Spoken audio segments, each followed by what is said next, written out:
이번 우리 개모임 장소는 베트남 다낭이랑 태국 방콕이요. 개모임 사람들은 다 정해서 알려줬는데 아직 성임 씨만 투표를 안 했더라고. 그러니까 지금 나한테 어디로 갈지 정해만 주셔. 뭐 베트남? 지금 내 앞에서 베트남이라고 했어? 나 여행 안 가. 죽어도 그딴 나라에 못 가. 아, 아이고 미안하네 성임 씨. 내가 뭐에 홀려가지고 그 생각을 미처 못했구만. 정말 내 실수야. 용서해줘. 응? 뒤늦게야 중요한 기억이 떠올랐는지 개모임 총무는 내 앞에서 실수했다며 미안하다고 다른 장소 알아보고 다시 연락 주겠다는 말을 끝으로 전화를 끊었습니다. 전화를 끊고 난 이후에 한참 동안 그날 때문에 생긴 그 악몽 같았던 일들이 떠올라서 괴로워지기 시작했습니다. 나를 그렇게 만든 나라는 바로 베트남. 요즘 이 나라로 여행들 참 많이 가시더라고요. 하지만 전 그 나라 이름만 들어도 짙은 향냄새, 죽음의 기억만이 떠오릅니다. 그곳에 내 소중한 새끼를 사지로 보내는 일만은 막았어야 했으니까요. 여러분, 제 처절하고 억울한 사연 한번 들어봐 주시겠어요? 지금으로부터 38년 전 맞선 한번 보고서 난 평생 함께할 남자를 만났습니다. 요즘 젊은이들이야 이런 소리 하면 믿기지 않겠지만 우리 때는 부모님이 정해놓으신 혼처나 주변 어른들이 소개해주는 남자를 만나 결혼하는 일이 흔했죠. 저도 짝사랑하는 가수 나훈아 선생님 좋아하는 거 빼고는 연애도 못 해보고 남편을 처음 만나게 되었어요. 맞선을 보러 나온 남자는 참 말수가 적었습니다. 우리 집에 아버지와 2살 위의 오빠들은 행동이 경박하고 너무 수다스러웠던 나머지 그 과묵하고 분위기 있어 보이는 남자가 마음에 들어왔죠. 그 남자도 내가 마음에 들었던지 다방을 나와서 영화를 보러 가자고 나를 잡아채더라고요. 영화 표값이 비싼데 하면서도 그 남자에게 이끌리듯 영화를 같이 보고 저녁까지 먹었습니다. 지금 생각해도 낭만적이고 애틋한 옛 기억이네요. 서로 마음이 통했겠다. 양가 어르신들이 허락해 주셨겠다. 결혼은 만난 지 3달 만에 이루어졌어요. 하지만 결혼은 현실이잖아요. 알콩달콩 이 남자 닮은 아들도 낳고 행복하게 살겠다는 제 꿈은 허황된 망상에 불과했다는 걸 신혼여행에 가서부터 느끼기 시작했습니다. 경주에 있는 호텔에 들어서자마자 남편은 저에게 손가락으로 이곳저곳을 가리키며 말했어요. 어떤 사람들이 묵었을지 모르는 불결한 곳이야. 어서 여기랑 저기 화장실까지 청소하고 들어가. 신혼여행 간다고 들떠서 샀던 원피스 소매를 걷어붙이고 그의 지시대로 청소하면서도 속으로는 그랬습니다. 이게 아닌데. 내가 생각했던 신혼여행이랑 다른데. 내가 반평생 넘게 살아온 남편은 말이죠. 지독한 결벽증 환자였어요. 대중교통, 지하철이나 버스 등에서 손잡이는 절대로 안 만지고요. 자기 수저통을 따로 들고 다니는 사람입니다. 대부분 집밥만 먹는 사람이지만 그래도 점심 한 끼는 회사 식당에서 해결해야 하니 차마 거기 수저까지는 못 쓰겠다는 거죠. 이런 사람이 집은 또 얼마나 청결해야 만족하겠나요. 퇴근하고 돌아오자마자 곳곳을 순찰하고 다니며 테이블이며 선반 위까지 손으로 만져서 먼지 검사하는 게 일과였어요. 바닥은 늘 반질반질 윤이 나야 하고요. 물건이 제자리에 없다 치면 바로 호통 소리부터 납니다. 그래서 난 아침과 오후 5시 하루 2번씩 청소를 해야 했어요. 늘 걸레를 앞치마에 쑤셔넣고 집안 곳곳을 다닐 때마다 눈에 보이는 작은 티도 닦는 버릇이 생겼죠. 이렇게 숨막히게 하는 남편하고 살다 보니 늘 초긴장 상태로 있어야 하는 제가 어떻게 마음 편히 살 수가 있었겠느냐고요. 물론 우리 바깥 양반이 밖에 나가 바람을 피웠다거나 나를 때린다던가 그런 몹쓸 위인은 아니었어요. 소사정 자세히 모르는 사람들이 보면 우연히 아빠만한 남편이 어디 있냐고 할 테죠. 특히 11년 전 세상을 뜨신 우리 시어머니는 만날 때마다 저한테 그러셨습니다. 우연 엄마, 너 팔자는 아주 하늘에서 내린 상팔자인 모양이다. 제 아비처럼 생활력이 없는 것도 아니고 다른 집 남자들처럼 바람 한 번 안 피우지. 가정적이고 성실하지. 얼마나 좋으냐? 며느리 너는 내 아들 만나서 아주 복이 터졌구나. 30년 동안 귀에 못이 박히도록 듣고 또 들은 이야기. 네, 그렇게 좋으시면 어디 어머님이 남편으로 삼아 데리고 살아보시던지요. 이렇게 속으로만 대꾸해야지 어디 시어머니 앞에서 제가 토를 달 수 있었겠어요. 하지만 저는 우연 아빠랑 사는 게 어찌 그리 창살 없는 감옥에 있는 것만 같고 혼자서만 미치는지 모르겠어요. 일단 우리 집 양반은 집과 회사 말고 가는 곳이 다른 곳은 없습니다. 늘 정해진 시간에 집에서 출근하러 나서고 회식이나 어쩔 수 없는 일 빼고는 거의 정해진 시간에 집으로 돌아와요. 문제는 학교 다닐 때 무서운 학생 주임 선생님처럼 나와 아들 모두를 가르치려 든다는 겁니다. 시집 온 지 얼마 안 될 때 어릴 때야 저도 집안일 잘 모르고 그저 남편 말이 맞겠거니 하고 그의 말을 따라 살아왔어요. 그런데 우리는 부부 사이인데 늘상 남편은 고압적으로 명령만 하고 나는 그걸 따라야만 하는 관계가 별로 좋은 것은 아니더라고요. 남편에게 질려버린 데다가 어느 곳 하나 정부치고 못 사는 제가 어디에 의지하겠어요. 바깥 외출 하나도 마음대로 하게 하나, 친구를 편하게 만나기를 하나, 그도 아니면 어디 모임이나 취미를 찾을 수도 없는 인생이었으니까요. 그저 하나뿐인 아들 보면서 위로받고 또 그 아이와 대화하고 사는 그게 제 인생의 낙이었던 것 같아요. 속 깊고 세심한 우리 아들도 저를 얼마나 챙기고 아끼는지 그 아이만 보면 웃음이 나고 좋고 그랬습니다. 우연 엄마는 아들만 봐도 눈에서 꿀이 뚝뚝 떨어지네. 그렇게 아들 좋아만 하다가 나중에 여자친구 생기고 결혼해서 따로 살면 어쩌려고 그러슈? 동네 엄마들이 나한테 이렇게 이야기할 만큼 전 진짜 아들 바보였어요. 하지만 저도 언젠가는 아들을 떠나보내야 한다는 것쯤은 알고요. 그래서 미리 마음의 준비도 했습니다. 둥지를 떠날 아기새를 바라보는 어미새의 심정으로 말이죠. 그 작고 뒤뚱거리며 걷던 아이가 언제 커서 책가방을 메고 초등학교에 들어가고 중고등학교 교복을 입고 등교하더니 어느덧 대학까지 졸업했네요. 세월이 너무 빠르다는 걸 아들 키우면서 실감했습니다. 그 세월만큼 저 역시 같이 늙어갔겠죠. 아마 주부님들은 아실 거예요. 하루 두 끼, 많게는 세 끼의 식구들 식사를 차리는 일이 얼마나 힘들고 고민되는 일인지요. 그래도 요리하고 부엌일 하는 것이 저에게는 아주 보람된 일이었습니다. 제 아무리 궁중 요리를 해다 바쳐도 맛있다는 말이나 좋다는 표정 변화도 읽기 힘든 남편을 위해 밥을 차리는 일은 정말이지 맥이 빠졌습니다. 반면에 우리 아들은요, 별거 아닌 반찬만 해줘도 어찌나 반응이 좋은지 몰라요. 엄마, 이 계란찜이 아기 구름처럼 어쩜 이렇게 뽀얗게 부실부실해요? 진짜 식감이 부드럽고 맛있어요. 어디 찌개도 맛 좀 보자. 역시 우리 엄마 김치찌개 솜씨는 말해 뭐해. 입만 아프지. 개운하고 확 당기는 칼칼함이 여기에 뭘 넣으셨기에 이렇게 국물이 맛있지? 오늘은 육수 낼 때 디포리를 좀 넣어봤어. 그리고 김치찌개는 김치 맛이 좌우한다고 하지 않니? 엄마는 아는 식당에서 사온 묵은지나 쓰니까 찌개 맛이 더 깊단다. 이렇게 밥 먹는 아들 앞에 앉아서 도란도란 음식 이야기를 하고 하루 동안 있었던 일을 대화하는 것이 저에게는 그날의 고단함을 씻는 시간이었어요. 대체 누가 밥상머리에서 그렇게 시끄럽게 우냐? 조용히 좀 먹자. 전생에 아주 지체 높으신 양반집 가문 도련님이었는지 남편은 식사할 때 말 한마디 못하게 하는 사람이에요. 그래서 전 남편 식사 먼저 차려주고 나서 아들하고 둘이서만 먹었습니다. 아들이 이렇게 음식에 대한 마음이 남달라서일까요?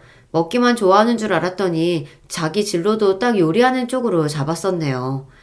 아들은 본인 뜻대로 외식 조리과 대학을 마치고 나서 아예 음식점을 차려보겠다는 포부를 부모님 앞에서 밝혔습니다. 하지만 제가 모은 돈이 2천만 원 뿐이라서요. 창업자금을 아버지께서 조금 도와주시면, 아니 빌려주시면 제가 열심히 한번 해보겠습니다. 이자랑 원금도 꼬박꼬박 잘 갚겠습니다.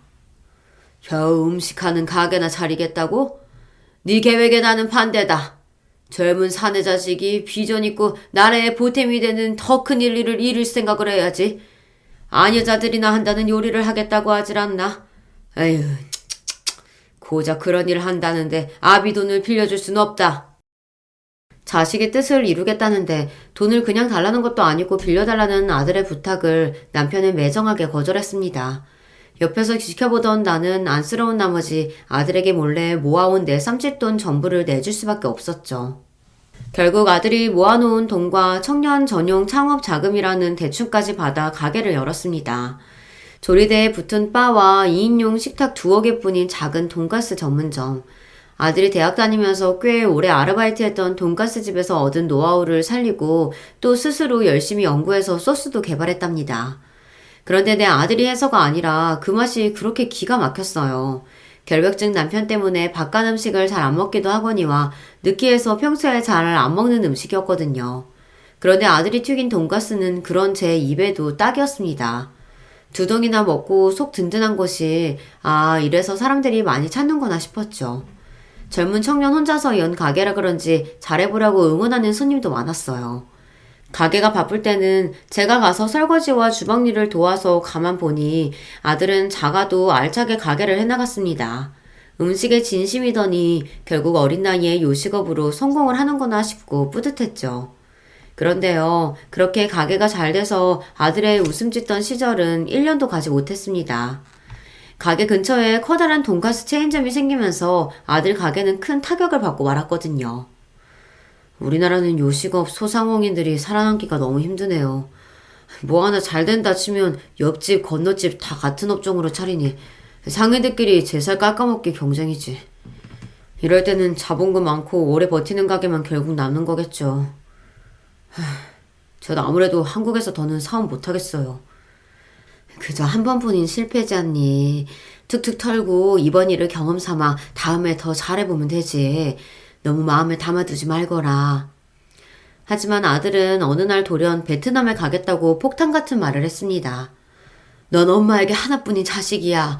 어찌 너를 아는 사람 하나 없는 그런 타지로 보낼 수가 있겠니? 그냥 한국에서 더 시대해보면 안 될까? 이번에는 엄마가 아빠 설득해서 너 가게 차릴 때 도와줄 테니까.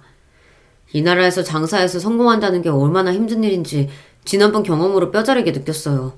엄마, 저도 아주 생각 많이 하고 내린 결정이니 절 믿어주세요. 결국 아들은 자기 고집대로 베트남으로 떠났습니다. 아들은 베트남에 가면서 자기가 키우던 개 한 마리를 나에게 맡겼어요. 얘 이름은 소피예요. 이제 전 베트남에서 혼자 사느라 이 녀석 돌봐줄 수 없으니 대신 엄마가 좀 맡아주세요. 평생 개나 동물 가까이도 안 가던 나였는데 졸지의 아들 때문에 개엄마가 돼버렸습니다. 어거지로 맡기 시작했지만 재미없는 남편과 둘이서만 사는 나의 적적함을 이 강아지가 채워주더군요.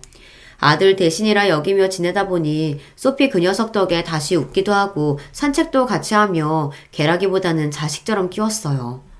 무뚝뚝하던 남편도 소피의 간식을 본인 스스로 사올 만큼 처음 보는 다정함을 느끼기도 했고요. 이제 우리 부부에게 소피는 없어서는 안 되는 가족이 돼버렸죠. 아들은 가게 자리를 찾아보고 어떤 업종을 할지 조사하기 위해 베트남에서 한 달 정도 있다가 돌아온다고 했고 우리 부부는 공항까지 마중을 나갔습니다. 저 멀리서 이를 드러내며 환하게 웃으며 걸어오는 꽃무늬 셔츠의 청년이 내 아들이었습니다. 고작 한 달 사이인데 내 아들이 아닌 다른 사람처럼 몰라보게 달라진 느낌을 여러분은 이해하실 수 있을까요? 정말로 아들을 다른 나라에 보내고 싶지 않은 마음이었지만 끝내 아들은 베트남 호치민시에 돈가스와 국수를 파는 퓨전 음식점을 열었습니다.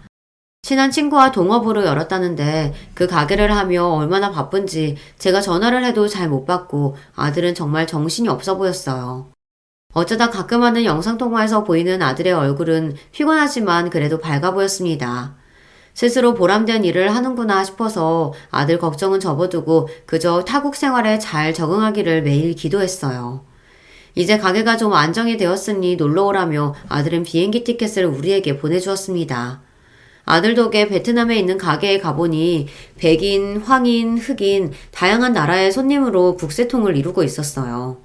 하지만 가뜩이나 덥고 습한 나라의 작은 주방에서 열기와 싸우고 있는 아들의 모습은 대견한 한편 안쓰럽기도 했습니다. 한국 남자 둘이 만든 음식을 다른 나라 사람들이 어찌 이렇게 잘 먹니? 여기 김치 들어간 음식도 있는데 참 맛나게들 먹는다. 베트남 오면 여행자들이 쌀국수나 베트남 토속 음식들을 먹곤 하는데 그것도 하루 이틀이지 금방 질리거든요. 그러다가 우리 가게 음식 한번 먹으면 손님들이 확 반해버리더라고요. 한 번 온 사람은 거의 못 봤어요. 대부분 두어 번씩 먹고 가니까. 그리고 코리안 푸드 어썸 이렇게 음식 칭찬도 하고 휴대폰 어플에 가게 리뷰도 좋게 남겨주니 제 사업은 앞으로 더 잘 될 거예요. 한참 음식과 씨름하며 흘린 땀을 닦으며 말하는 아들의 얼굴에서 빛이 났습니다. 어디 가면 아들 직업이 창피하다며 쉬쉬하던 남편도 이때 아들 일하는 걸 보고 느낀 바가 있었는지 태도가 달라졌습니다. 우리 아들 말입니까? 연매출 2억 원이 넘게 나는 자그마한 요식업 해요. 베트남에서요. 아들이 만든 음식이 국제적으로 인기가 많은 것 같습니다. 얼마 전 경비 아저씨가 같이 살던 아들이 오랫동안 안 보인다고 물으니 남편은 이렇게 대답하는 것이 아니겠습니까? 이제야 비로소 남편이 아들의 일을 진심으로 인정했구나 싶어 기분이 좋았습니다. 꽤 잘 벌면서도 7평 남짓한 원룸에서 친구랑 둘이 살고 또 집에서는 가게 일 상의하고 베트남어 공부하면서 아들은 시간과 돈을 절제하며 살았습니다. 남의 나라 살면서 일해야 돈을 잘 모은다면서 말이에요. 그리고 다음 추석에 아들은 한국에 잠시 왔다 가겠다는 희소식을 전했습니다. 하지만 뜻밖에도 우리 집 안에 들어선 사람은 2명, 아들은 만나던 여자친구와 함께 온 것이죠. 제가 갑자기 와서 많이 놀라셨죠? 오빠가 깜짝 선물로 하자며 비밀로 하고 이렇게 왔어요. 제 이름은 김화영입니다. 놀라긴 했는데 참 좋은 쪽으로 놀랐어요. 반가워요. 거기서 베트남 여자 만나서 베트남 사람이 원일이로 오면 어쩌나 했는데 이렇게 예쁜 한국 아가씨라니 아유 다행이네. 선한 눈매에 뽀얀 피부, 부드럽고 친절한 말씨까지 같은 여자인 내가 봐도 참 여성스럽고 예뻐 보이는 아가씨였어요. 그런데 무슨 영문인지 우리 집 소피가 잔뜩 경계하듯 다리로 버티면서 그 아가씨를 향해 세차게 지저대기 시작했습니다. 소피는 사람을 참 좋아하는 개이고 어느 누가 집에 오면 꼬리를 흔들다 못해 엉덩이 춤까지 추는 온순하고 애교 많은 성격입니다. 오랜만에 만나는 아들 품에 뛰어들면서 반기던 녀석이 같이 온 여자친구에게는 전혀 다른 태도를 보이니 이상한 것이죠. 아들과 여자친구는 우리 집에 얼굴만 보여주고서 금방 다시 베트남으로 떠났는데요. 그 애들을 다시 만난 것은 그로부터 3개월 뒤였습니다. 얼마나 서로 좋아 죽었던지 아들은 데려왔던 아가씨와 서둘러 결혼하겠다고 했기 때문이었죠. 아들은 그 아가씨와 한국에서 결혼식을 올리고 우리 집에서 일주일 정도 머물다가 베트남에 가서 신혼생활을 지냈습니다. 그런데 얼마 지나지 않아 2019년의 어느 날이었습니다. 여러분은 그런 날을 느낀 적이 있으신가요? 귀신이 지나간 것처럼 몸이 오싹한 기분이 들고 멀쩡하던 그릇이 깨진다거나 어쩐지 알 수 없는 불안감이 엄습하는 그런 날이요. 그날 전 아들이 죽었다는 비보를 듣고 말았습니다. 아들이 저한테 어떤 존재였는데요.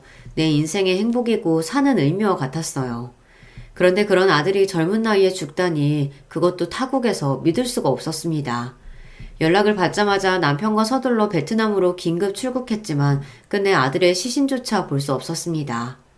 이미 베트남 현지 의사의 사망 진단이 나왔고 이후 며느리는 아들의 화장 절차까지 모두 끝내버린 뒤였기 때문입니다. 좀 더 기다릴 것이지. 뭐가 그렇게 급하다고 내 아들을 바로 화장을 했어. 내 아들 시신이라도 안아보고 싶었는데 고국으로 데려가서 양지 바른 곳에 묻어주려고 했단 말이다. 부모인 우리와 상의도 하지 않고 급하게 일을 처리한 며느리가 원망스러워 이렇게 나무랐어요. 하지만 이미 끝나버린 일, 어쩔 수 없이 난 아들의 유해가 들은 유골함만 인도받았을 뿐입니다. 비행기를 타고 돌아와야 하는데 아들의 유골함을 안고 비행기에 탈 수 없다고 막는 겁니다. 유골함은 화물칸에 실는 것이 항공 규정이라는 이유로 말이죠. 난 그렇게 못해요. 우리 아들이 부모도 없는 타국 땅에서 죽었는데 한국 갈 때는 엄마랑 같이 있어야지. 어떻게 짐승이나 물건처럼 화물칸에 실어? 꼭 그래야만 한다면 내가 우리 아들이랑 화물칸에 같이 탈게. 그럼 되겠냐? 아들의 유골함을 안고 화물칸에 못 태운다고 얼마나 버텼는지 모릅니다. 이 사람아, 이러면 우리 아들도 편히 못 떠난다고. 어서 장례식하고 이놈 무사히 눈 감게 해야지. 자, 어서 한국으로 가자고. 이성을 찾고 어서 비행기 타야 한다며 나를 설득하는 남편의 얼굴도 이미 눈물 범벅이었습니다. 그렇게 안타깝고 허망하게 전 타지에서 귀한 아들을 떠나보내야 했습니다. 그런데요, 또 어이없는 일이 벌어지고 말았습니다. 아들 장례식을 마치고 3일 뒤 아들 유골함이 있는 추모원에 다녀왔는데 집에 남편이 없는 겁니다. 집에 있는 편지 한 통을 보고 나서야 깨달았습니다. 남편은 스스로 자취를 감추고 사라진 것이라는 걸요. 다 나 때문에 우리 우연이가 떠났구려. 당신과 우연이에게 사죄하는 마음으로 더 이상 이 집에 있지 못하겠소. 이게 웬일인지 도대체 알 수가 없었어요. 그 단단하고 속내를 알 수 없던 남편이 얼마나 힘들었으면 가출까지 감행한 건지, 아니 도대체 어디로 간 것인지 말이죠. 남편은 자기의 물건 대부분을 그대로 심지어 핸드폰과 차키, 지갑 등 모든 소지품을 집에 두고 나갔으니 그런 그가 너무 걱정되었죠. 바로 경찰서에 남편의 실종 신고를 하고 백방으로 찾아보았지만 그 어디에서도 남편의 흔적을 발견할 수 없었습니다. 나 혼자서 어떻게 살라고. 자식 잃은 어미를 남편까지 잃게 만들다니. 끝까지 이기적이고 무정한 사람. 우연 아빠가 정말 그렇게 믿고 원망스러울 수가 없었습니다. 못하러 숨쉬고 살겠나. 나도 죽으러 떠나야 한다. 이런 생각과 극한의 외로움과 절망감에 사로잡혀 있을 때 저를 찾아온 한 사람이 있었습니다. 그 사람은 베트남에서 돌아온 며느리였어요. 아들이 죽고 나서 얼마 뒤 전 세계적으로 코로나가 발병해서 며느리는 베트남 생활을 접고 한국으로 돌아왔다는 것입니다. 어머님도 아시다시피 전 부모님이나 가족이 없는 고아나 다름없어요. 저에게 가족이란 남편인 우연 씨가 유일했는데 그런데 그렇게 가버리다니. 며느리는 절 보자마자 껴안고 통곡했습니다. 아침에 일어나서 눈 뜨자마자 죽은 우리 우연이 생각부터 나고 바깥 양반은 살았는지 죽었는지도 모른 채 난 이렇게 그냥 있다. 내가 무슨 좋은 세상 보겠다고 목숨 부지하고 사는지 싶고. 갑자기 아버님도 행방불명이 되셨다면서요. 도대체 이게 무슨 조화인가요? 결국 어머님도 저처럼 세상에 혼자 남겨진 외톨이 신세가 되었다니 눈물이 나네요. 하지만 제가 있잖아요. 저는 어머님 곁을 절대 떠나지 않을게요. 어머님마저 안 계시면 전 어떻게 살아요? 아직 나이도 젊고 인생 창창한 너는 새로운 사람 찾아야지. 늙은 나랑 있어 무엇이 좋겠다니. 게다가 너는 법적으로 내 며느리로 되어 있지도 않으니 책임감 느낄 필요도 없고 말이다. 그런데도 나랑 같이 살고 싶다는 게 참말이냐? 아들은 결혼을 올리고 같이 살면서 어찌하다가 그만 며느리와 혼인신고도 못 올린 채 살고 있었대요. 그러던 중 갑자기 세상을 떠났으니 나에게 며느리는 법적으로 타인이었죠. 며느리는 나와 함께 있고 싶다며 그렇게 우리 집에 눌러 살기 시작했습니다.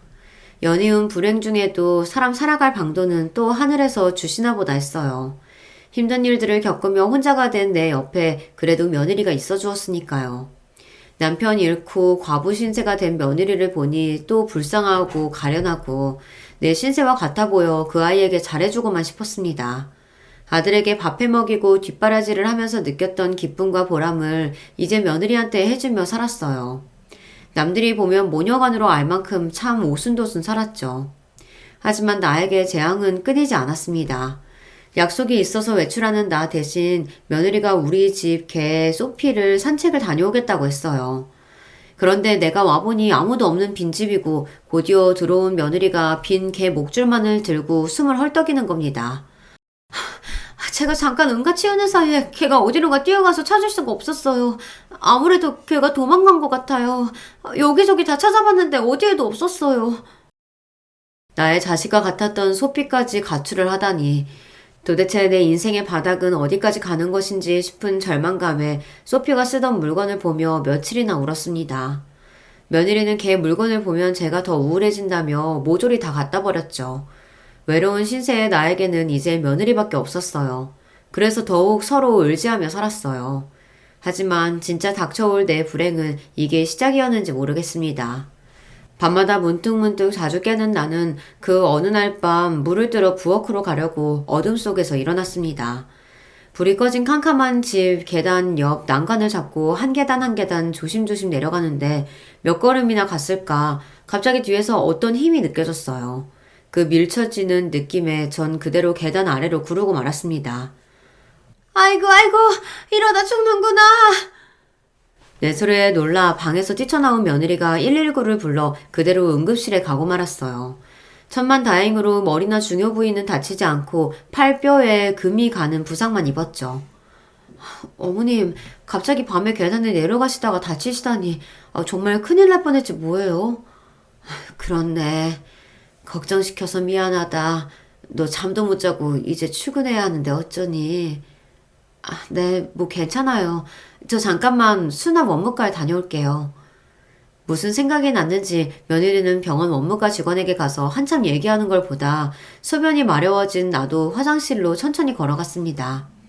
화장실이 마침 업무가 근처였는데 며느리는 한참이나 그 직원과 실랑이를 벌이고 있었어요. 이 정도면 상해로 진단서 끊어주셔야죠. 보호자분, 담당 의사 선생님이 이미 내린 진단을 제가 바꿀 수는 없습니다.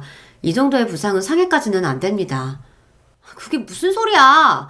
우리 어머님 큰 사고 났는데 계단에서 굴러떨어지면 상해니까 상해 보험 받을 수 있잖아. 아니야?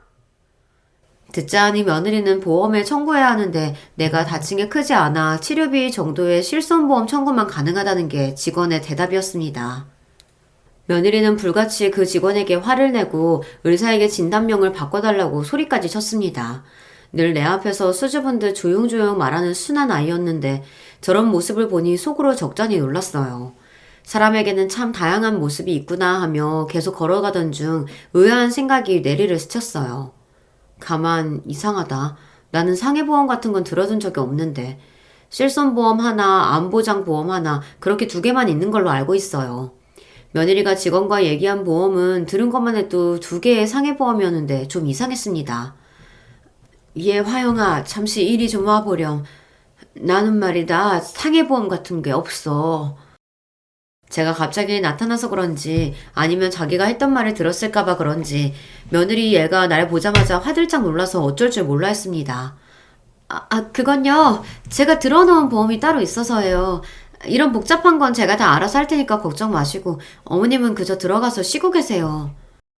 보험이나 치료비 같은 골치 아픈 일을 며느리가 알아서 처리해준다면 나야 편하고 좋죠. 며느리 말에 안심하고서 전 병실로 돌아왔습니다. 근 2년간 나에게 불행한 일들이 너무 많이 일어났어. 마가 단단히 꼈나? 아무래도 점이라도 봐야 할까봐. 느닷없지만 사람이 자꾸 안 좋은 일이 생기면 이런 미신에 의존하게 되는 것 같아요. 어떤 용하다는 무속인을 찾아가서 내 점사를 보게 되었죠. 자네 요즘 사는 게 아니겠네? 맞아요 신녀님. 정말 요즘 같아선 저 딱 죽겠어요. 어쩌다가 제 인생이 이렇게 된 건지 모르겠거든요. 무슨 애군이 끼기라도 한 건 아닐까요? 너 지금 죽지 못해 산다는 얼굴인데 그냥 이대로 넋놓고 있다가는 너도 금방 죽어.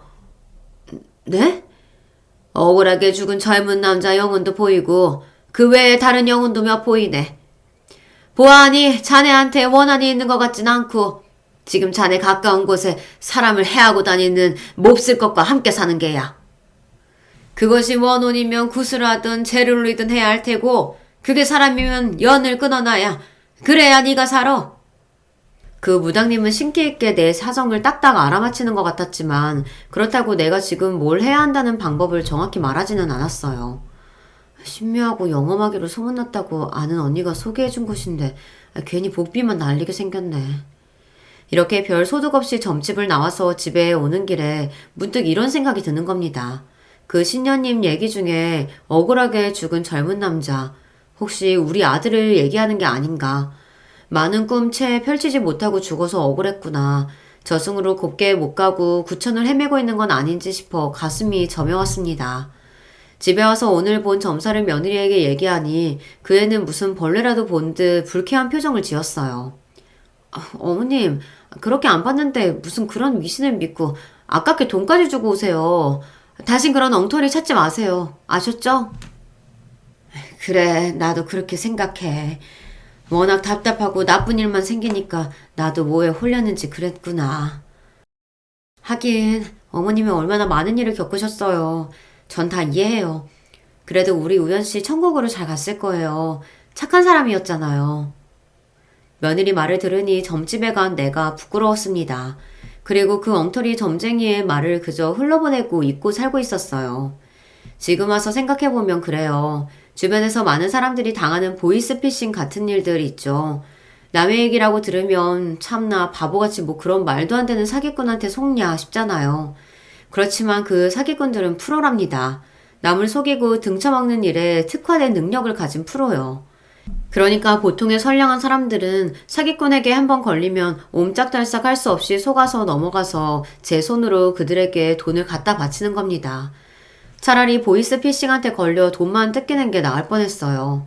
그보다 더한 악질 사기꾼 때문에 소중한 사람들을 잃어야 했다는 걸 알게 된 지금에 와서 전 그런 생각이 듭니다. 갑자기 며느리가 갑자기 다치는 바람에 병원에서 며칠 입원을 하게 되었어요. 낮에는 며느리 간호하러 병원에 가 있고 저녁이면 집에 돌아왔었는데 대문 옆 우체통에 몇 가지 우편물이 쌓여 있었어요. 그 우편물은 대우보험, 삼성화재 보험 등 죄다 보험사에서 온 것들이었죠. 내가 상상할 수도 없는 일들이 벌어지고 있다는 걸 그 봉투를 뜯어보고 나서야 알게 되었습니다. 그 보험들은 모두 내가 죽으면 며느리가 거액의 보험금을 수령하게 되는 일종의 사망 보험들이었던 거죠. 나도 모르게 어떻게 이런 일이 가능한지 하도 이해가 안 돼서 그 보험사에 연락해서 어떻게 된 일인지 물어보았습니다. 그중 어디는 내가 인터넷으로 설명해서 보냈다고 하고 또 어디는 내가 본인 확인 통과를 했다고 하더군요. 며느리가 저축 든다고 해서 은행원이 묻는 말에 대답만 하면 된다고 통화시켜준 적이 몇 번 있기는 했지만 이게 다 이런 보험일 줄은 까맣게 몰랐어요. 며느리가 퇴원하고 집에 돌아오자마자 전 보험 우편물들을 보여주며 물었습니다.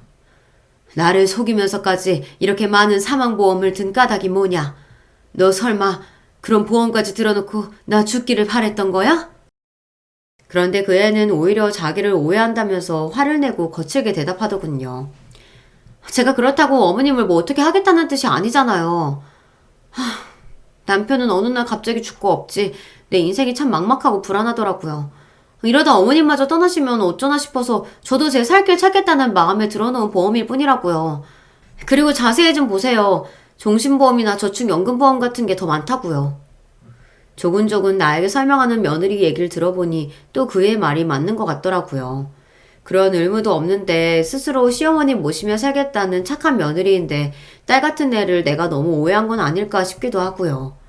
그저 앞날이 걱정되어서 보험을 많이 들은 것뿐이라는 며느리 설득에 내 마음이 동요했죠. 하지만 그렇다고 해서 이해에 대한 의심이 모두 걷어진 것도 아니었습니다. 표면적으로는 며느리와 이전처럼 잘 지냈지만 한번 의심의 먹구름이 들이우니 이제 며느리의 행동 하나하나가 모두 날 해치려는 의도처럼 보였거든요. 나 혼자서 이 일을 헤쳐나가기에 힘들다는 것을 알기에 내 의혹을 풀어줄 수 있는 사람, 그러니까 탐정을 고용하기로 마음먹었습니다. 평범하게 살림만 하던 여자가 어떻게 탐정을 고용해야 할지 몰라 고심한 끝에 결국 전직 경찰 출신의 연배가 좀 있는 탐정을 찾아서 내 사정을 설명했습니다. 참으로 여러 가지 일을 겪으셨네요. 안타깝습니다. 경찰로 시작해서 지금 일을 하며 어떤 수사 감각, 촉이라고 해도 좋을 그런 직감 같은 게 제게 있거든요. 그래서 그러는데 아드님 돌아가셨을 때 며느리 외에 함께 지내던 사람이 있었습니까? 그때요? 그때 베트남에서 같이 가게를 운영하던 친구가 한 명 있었어요. 그럼 그 아드님 친구분과 연락이 닿게 해주십시오. 그리고 얼마 뒤 오랜만에 아들과 베트남에서 함께 지냈던 친구에게서 전화가 걸려왔습니다. 어머님 안녕하셨어요? 잘 지내셨는지 안부 묻기도 죄송하네요. 우연히 장례식에 뵙고 나서 그간 통 연락을 못 드려서 면목이 없습니다. 저도 그 일이 충격이고 괴로워서 일부러라도 그 친구 잊고 일만 하고 살았거든요. 아니야, 다 이해하네. 우리 우연히 생전에 많은 것을 함께한 친구니 그럴 수 있어. 그래, 가게는 잘 되고 있고? 네, 아직도 우연히와 함께했던 그대로예요. 언제 한번 제가 항공권이랑 숙소 마련해서 초대할게요. 그때 오세요. 그리고 엊그제 어머님께서 고용하신 탐정님 연락 받았습니다. 아마 그분이 이 얘기 해주시겠지만 제가 직접 어머님께 말씀드려야 할 것 같아서요. 우연히 죽기 전날 제가 그 친구에게 한 얘기가 있거든요. 그게 사실 우연히 처가 만나는 남자가 있는 것 같아서 제가 목격한 것을 우연히에게 말했습니다. 그럼 네 말은 며느리에게 아들 말고 다른 남자가 있었단 소리니? 저도 의심되는 장면을 본 것뿐이지 사실인지는 모르겠어요. 하지만 우연히는 펄쩍 뛰면서 화영이가 그럴 리 없다고 확인하러 바로 나갔고 다음날 싸늘한 주검이 되었다는 소식을 들었으니까요. 그래서 중간에 한번 그 일을 말씀을 드릴까 하다가 우연히 처가 어머님 모시고 잘 지내고 있다고 들어서 그 생각을 접었습니다. 제가 던진 말로 괜히 잘 살고 있는 유가족을 또 한 번 상처 주게 되는 셈이 될까봐요. 그런데 화영이가 어머니 보험 어쩌고 말을 듣고 보니 이제야 그 모든 퍼즐이 맞춰지는 것 같았습니다. 그 여자 좀 더 자세히 조사해볼 필요가 있어요. 전 베트남에 있는 친구들 통해서 그 여자를 좀 더 파보고 알아낸 거 모두 탕자님한테 전달할게요. 어머님, 화영이 걔 너무 믿지 마십시오. 통화를 끊고 나서 전 억장이 무너지는 기분이었습니다. 멍청하게도 아들의 죽음에 왜 며느리를 의심을 한번 해보지 않았을까요? 갑자기 그동안의 기억들이 차르륵하고 순식간에 눈앞을 스쳐 지나갔습니다. 처음 며느리를 본 반려견 소피가 기이하게 지저댔던 일, 그리고 절대 주인을 떠난 법이 없던 녀석이 며느리와 산책할 때 하필 가출해버렸던 일. 어려서부터 알레르기를 겪어온 아들은 누구보다 자기 몸을 잘 알고 이에 대해 경계하고 조심했던 아이입니다. 그런 애가 까닭없이 알레르기 하나로 인해 죽음까지 이르다뇨. 이 모든 의혹과 죽음은 오로지 한 사람에게 그 화살이 향해 있었습니다. 바로 그 며느리. 그 애가 분명 어떻게든 연관되어 있겠다는 예상이 들었어요. 가만 생각해보니 어느 밤 내가 계단에서 밀쳐진 기분이 들었던 날, 내 느낌은 착하겠거라며 날 부축하던 그 애의 그 손길, 그것은 날 미친 손길과 닮았었다는 게 왜 이제야 생각이 났을까요? 그 애의 모든 행동이 갑자기 소름 끼치도록 무서워졌습니다. 최근 들어서 아침마다 내가 마실 클렌저 주스를 바로 그 애가 만들어주고 있었거든요. 요리는 전혀 할 줄 모른다며 부엌에도 안 들어오던 애가 갑자기 왜 그랬을까요? 어쩌면 나 역시 죽이려고 한 것일 수도 있습니다. 이대로 가만히 있을 수는 없었습니다. 평소 수면장애가 있는 나는 늘 수면제를 상비하고 있었죠. 이튿날 저녁 그 수면제 몇 알을 갈아서 비싼 양주에 타놓고 며느리를 기다리고 있었습니다. 시엄마가 요새 우연이가 자꾸 보이는 것이 우울하고 그렇네. 오랜만에 너랑 술 마시면서 즐거운 시간 보내고 싶구나. 며느리와 주거니 받거니 하며 실제로는 며느리에게만 그 약탄 양주를 마시게 했습니다. 오래 지나지 않아 며느리에게 그 약의 반응이 오기 시작했어요. 오늘 많이 마시지도 않았는데 제가 오늘 좀 이상하네요. 왜 이렇게 어지럽고 속이 메스껍지? 그러냐? 네가 먹은 음식들에 내가 독극물을 탔으니까 그런 거다. 네가 내 아들한테 알레르기 쇼크가 오도록 아몬드를 먹였듯이 말이야. 안 그래? 그게 무슨... 정신이 하나도 없네. 진짜 나한테 뭘 먹인 거냐고! 며느리가 날 잡으려고 억지로 일어서서는 바로 비틀거리며 풀썩 쓰러지고 말았습니다. 누워서 팔다리를 힘없이 버둥대는 그의 가까이에 가서 물었어요. 어차피 이렇게 된 거 네가 솔직히 말하면 바로 병원에 데려다 주마. 그럼 목숨은 건질 수 있을 테니까. 이 노인네가 멍청하고 만만하게 봤더니 나한테 선수를 감히 치다니. 어디 내가 이대로 당할 줄 알고? 내가 당신 죽여버리고 말 거야. 네 아들 자식처럼. 핏대를 올리며 악을 쓰는 며느리 그 입으로 결국 자백을 했습니다. 자신이 내 아들을 죽음으로 몰았다고 말입니다. 예상하던 일이지만 막상 내 아들이 살해당했다는 얘기를 들으니 당장 그년의 목을 졸라서 내 아들의 한을 풀어주고 싶었습니다. 부들거리며 두 손을 그의 목으로 가져가려던 순간 매섭게 노려보던 며느리가 킥킥대고 웃었어요. 나와 내 아들은 고아나 다름없는 널 받아주고 잘해줬는데 어떻게 그런 짓까지 할 수가 있니? 내 아들이 널 얼마나 좋아했는데 단지 돈 하나 때문에 사람으로서 못할 짓을 해. 겨우 돈이라니. 당신이 사채빚에 허덕이는 아비 밑에서 자란 내 사정을 알기나 해? 그깟 돈 하나 때문에 사람 죽이고 가족이 가족을 낭떠러지로 미는 그런 게 현실이야. 어려움 하나 없이 먹고 살던 당신의 가족은 모르겠지만 네 아들이 내 말 잘 듣고 착한 개처럼 굴었으면 나도 굳이 이렇게 빨리 죽일 마음은 없었어. 그때 나한테 괜히 의심만 품지 않았으면 제 명을 재촉하지는 않았을 텐데. 입산 동업자 친구 놈 하나 때문에 당신 아들을 제거할 수밖에 없었다고. 그 친구 새끼나 원망해. 그런데 왜 이렇게 잠이 쏟아지지? 이봐 노인네, 진짜 나한테 독 탄 거 맞아? 증상이 뭔가 묘하게 다른데? 진짜 독약을 탔다면 차라리 그 손으로 내 목숨을 끊어봐 어디. 독약으로 고통스럽게 가느니 그게 낫겠네. 자기를 그 손으로 어떻게 해보라며 웃기까지 하는 걸 보니 난 그 애가 너무 무서웠습니다. 그 애는 사람이 아니에요. 악마 그 자체 같았어요. 깊은 잠에 빠져드는 며느리 애를 집에 내버려두고 저도 모르게 뒷걸음질 치며 집 밖으로 도망을 쳤어요. 내 인생 전부와 바꿔도 아깝지 않을 아들을 속이고 죽게까지 만든 장본인인데 저도 솔직히 똑같이 되갚아주고 싶었죠.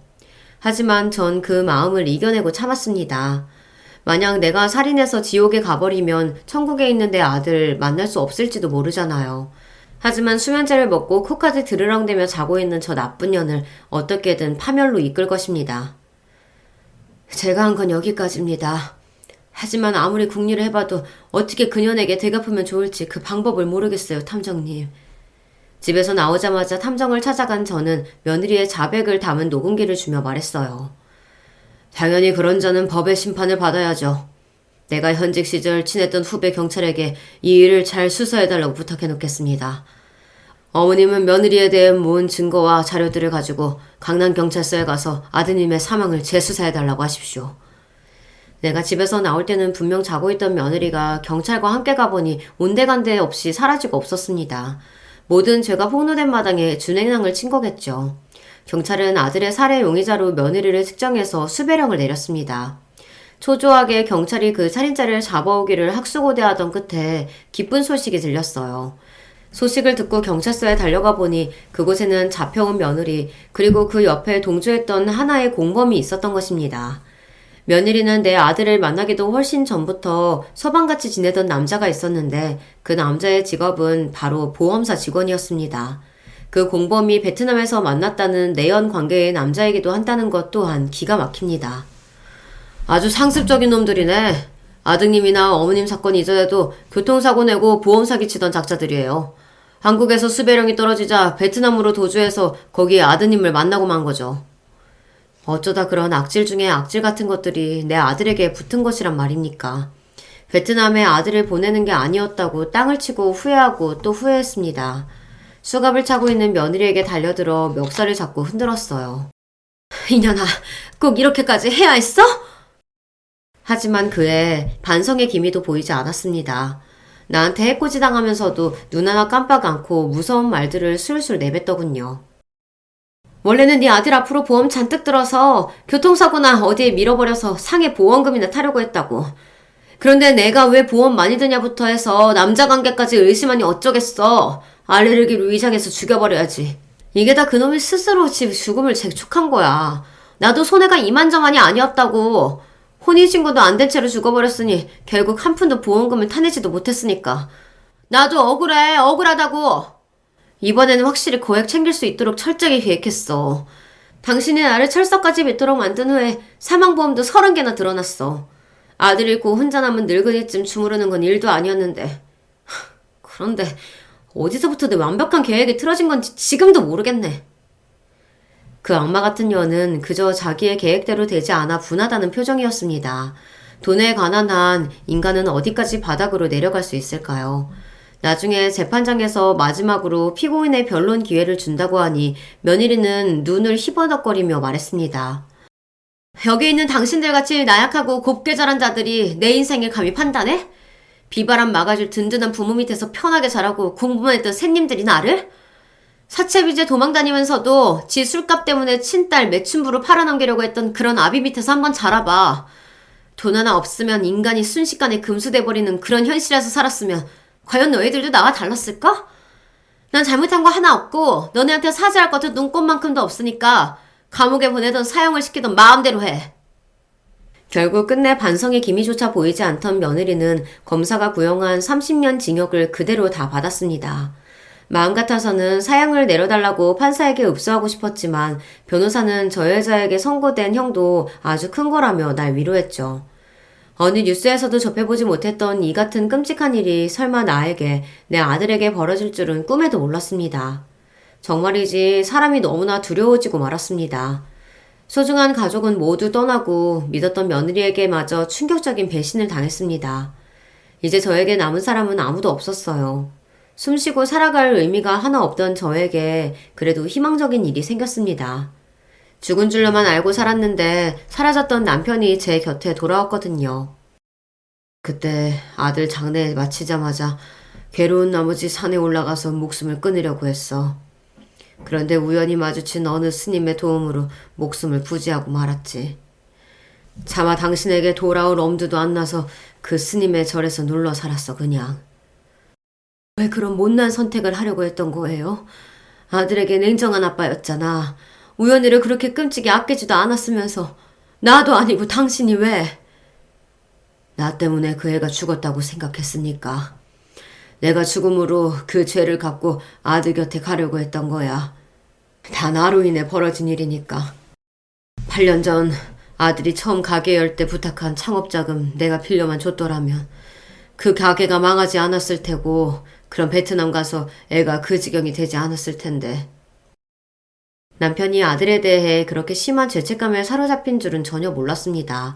커다란 절망 앞에서 나의 찢어지는 고통과 절망밖에 안 보여서 옆에 있는 남편이 그런 생각을 하는지 알아주지 못했던 내 잘못이라고 생각했어요. 불쌍한 그 양반의 손을 잡고 전 그간의 일들을 쏟아냈습니다. 우연히를 죽게 만들고 죄책감으로 죽어야 할 인간들은 따로 있었어요. 당신이 없어진 동안 나까지 우연히처럼 될지 당신은 몰랐죠?